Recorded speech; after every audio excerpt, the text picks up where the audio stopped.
13 letters, written over a 15-year period.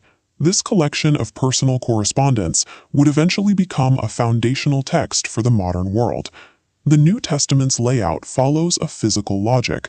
Books are stacked from longest to shortest, but organizing correspondence by word count instead of date erases the progression of a life.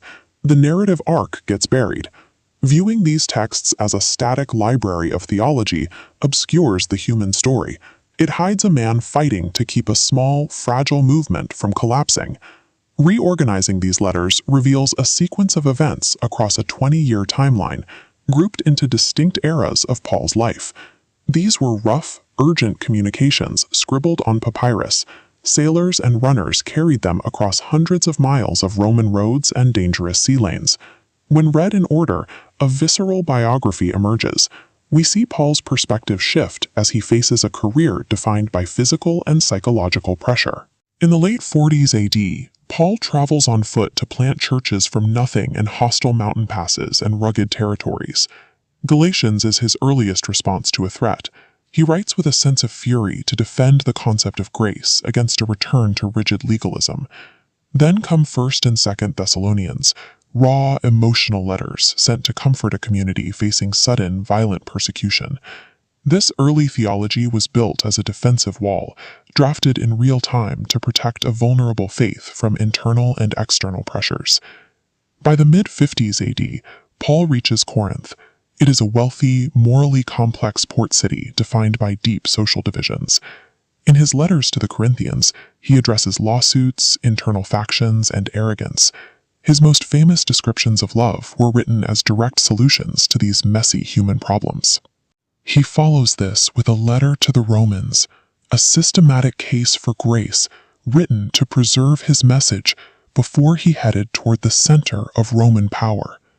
Paul's foundational definitions of universal grace grew out of the friction of actual human relationships. In the early 60s AD, Paul's world shrinks to a single room. He is now under imperial arrest, chained to a rotating guard of Roman soldiers. While his body was confined, his focus expanded. In his prison letters to Ephesus and Colossae, he explores the mysteries of the universe and cosmic theology. He writes about joy 16 times from his cell in Philippians, and uses a note to a man named Philemon to describe a runaway slave as an equal brother. Confinement forced a shift in perspective. He moved from solving local church disputes to exploring universal truths that transcended his chains. By the mid-60s AD, Paul faces the lethal, erratic cruelty of Emperor Nero. He's now confined in the Mamertine prison, a freezing underground pit carved into the stone of Rome. His final letters to Timothy and Titus are deeply personal. He asks for his winter cloak and passes his instructions to the next generation of leaders. These private messages were Paul's final attempt to ensure his teachings continued after his impending execution. Paul's life ended without a stage or a stadium full of supporters. He was executed alone, in the dark, according to the laws of the empire. His final written words are devoid of bitterness. He simply declared that he had fought the good fight and finished his race. These letters provided a message of grace to people standing in the middle of real messes, meeting them exactly as they were.